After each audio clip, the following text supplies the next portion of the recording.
প্রিয় বন্ধুরা, আজকের ভিডিওটা একটু অন্য স্বাদে। রিয়েলমি 10 Pro Plus 8ই ডিসেম্বর ইন্ডিয়াতে কিন্তু লঞ্চ হতে যাচ্ছে। তো আপনারা মোটামুটি অনেকেই চিন্তাভাবনা করে রেখে দিয়েছেন ইন্ডিয়া এবং বাংলাদেশ থেকে এই ফোনটাকে তো কিনবো, কেননা কম দামে আসছে, দেখতেও দুর্দান্ত লাগছে। আমি আগের দিনই একটা ভিডিও আপলোড করেছিলাম, সেখানে আমি স্পেসিফিকেশন, এই ফোনটার প্রাইস কী হবে, ইন্ডিয়াতে বাংলাদেশের সমস্ত কিছু আলোচনা করেছিলাম। আপনারা যারা ওই ভিডিওটা এখনও দেখেননি, আই বাটনে পেয়ে যাবেন, আমাদের চ্যানেলেও পেয়ে যাবেন, অবশ্যই ভিডিওটাকে ওয়াচ করে নেবেন। তো আজকের ভিডিওটা কেন ডিফারেন্ট বললাম, রিয়েলমি 10 Pro Plus অ্যাকচুয়ালি কটা কালারে লঞ্চ হচ্ছে, কটা কালারে আমরা দেখতে পারবো, আর কোন কালারটাকে আপনার চুজ করা উচিত, কেননা এর মধ্যে কিছু একটা ব্যাপার রয়েছে। আর এই ফোনের যে বিল্ড কোয়ালিটিটা রয়েছে না, বিল্ড কোয়ালিটিটা আগের জেনারেশনের যে রিয়েলমির ফোন রয়েছে, রিয়েলমি 9 Pro Plus, এর থেকে কি বিল্ড কোয়ালিটি ভালো হয়েছে না খারাপ হয়েছে, ডিজাইনটা কেমন হয়েছে, এই দুটো বিষয় নিয়ে আলোচনা করব। কেননা ফোন কিনতে গেলে এই দুটো জিনিস যে কোনো ফোনের ক্ষেত্রেই কিন্তু খুবই ইম্পর্টেন্ট একটা ফ্যাক্টর হয়ে দাঁড়ায়। ভিডিওটাকে অবশ্যই লাইক করবেন, ভিডিওটাকে অবশ্যই শেষ পর্যন্ত দেখবেন, একদম স্কিপ করবেন না। আর রিয়েলমি 10 Pro Plus-এর আনবক্সিং, রিয়েলমি 10 Pro এই ফোনগুলোর আনবক্সিং করার চেষ্টা আমি করছি। অবশ্যই কিন্তু সাবস্ক্রাইব করে নোটিফিকেশনটাকে প্রেস করে অল করে দেবেন। বন্ধুরা, রিয়েলমি 10 Pro Plus এখানে তিনটে কালারে কিন্তু লঞ্চ হচ্ছে। মেন কালার হচ্ছে ব্ল্যাক টাইপের কালার, এটা ম্যাট ফিনিশিংয়ে রয়েছে। এর মধ্যে ফিঙ্গারপ্রিন্ট কিন্তু পড়বে না যদি আপনারা উইদাউট কভার এই ফোনটাকে ব্যবহার করছেন, মানে এই কালারটাকে যদি ব্যবহার করেন। আরেকটা যেটা কালার রয়েছে সেকেন্ড, সেটা হচ্ছে ব্লুইশ টাইপের কালার, এবং এর মধ্যে একটু সামান্য রেনবো টাইপের এফেক্ট পেয়ে যাবেন, মানে এখানে সাতখানা যে রেনবো টাইপের কালার হয়, ওরম টাইপের হালকা হালকা এফেক্ট পেয়ে যাবেন, খুব একটা বেশি পাবেন না। কিন্তু এটাও সবচেয়ে ভালো কারণ হচ্ছে এটাও কিন্তু ম্যাট ফিনিশ, মানে উইদাউট কভার যদি আপনারা এই ফোনটাকে ব্যবহার করেন, এই কালারটাকে ব্যবহার করেন, তাহলে এখানেও কিন্তু ফিঙ্গারপ্রিন্ট সেইভাবে পড়বে না, মানে পড়লেও দেখা যাবে না।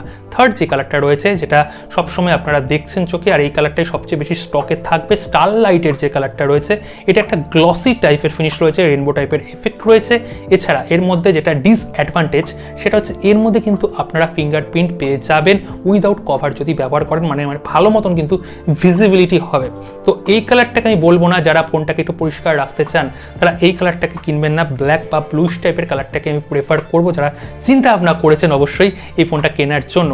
কিন্তু সবচেয়ে বড় আরেকটা কি কারণ জানেন, খারাপ দিক, এই ফোনটার বিল্ড কোয়ালিটি কিন্তু সেইভাবে শক্তপোক্ত নয়। শক্তপোক্ত নয় মানে বিল্ড কোয়ালিটি গ্লাস বিল্ড কোয়ালিটির মতন আমরা পাচ্ছি না। রিয়েলমি 9 Pro Plus-এ আমরা কিন্তু গ্লাস বিল্ড পেয়েছিলাম ব্যাক সেকশনে, এই ফোনটায় গ্লাস বিল্ড ইচ্ছা করলে দিতে পারতো, কিন্তু এখানে যে ডিসপ্লে সেকশন রয়েছে এতেই বেশি পয়সা খরচ হয়েছে, এর জন্য অনেক জায়গাতেই কিন্তু কিছু কিছু জায়গায় ভালো মতন কম্প্রোমাইজ করা হয়েছে। এখানে ব্যাক সেকশনে পলিকার্বনেটের বিল্ড কোয়ালিটি পাচ্ছি, আর পলিকার্বনেটের বিল্ড কোয়ালিটি মানে খারাপ এটা আমি বলবো না, কিন্তু ডেফিনেটলি উইদাউট কভার যদি আপনারা এই ফোনটাকে ব্যবহার করেন, যে কোনো ফোন পলিকার্বনেটের বিল্ড কোয়ালিটির যে ফোনগুলো আসে মার্কেটে, তো ওর মধ্যে কিন্তু আপনারা স্ক্র্যাচ পেয়ে যাবেন ম্যাক্সিমাম হয়তো 1 মাস, মিনিমাম হয়তো 2 দিন 3 দিনের মধ্যে স্ক্র্যাচ চলে আসতে পারে। তো একটা নতুন ফোনের মধ্যে যখন স্ক্র্যাচ চলে আসে তখন কেমন লাগে, মনটা কুতকুত লাগে না? নতুন ফোন কিনলাম, স্ক্র্যাচ চলে এলো, এখানে ময়লা পড়ে যাচ্ছে, দাগ পড়ে যাচ্ছে। কভার প্রত্যেকের ইউজ করতে হবে, আবার যখন কভার ব্যবহার করবেন তখন কিন্তু পেছনে যে কি কালারের ফোন ব্যবহার করছেন সেই জিনিসটা কিন্তু কেউ বুঝতে পারবে না।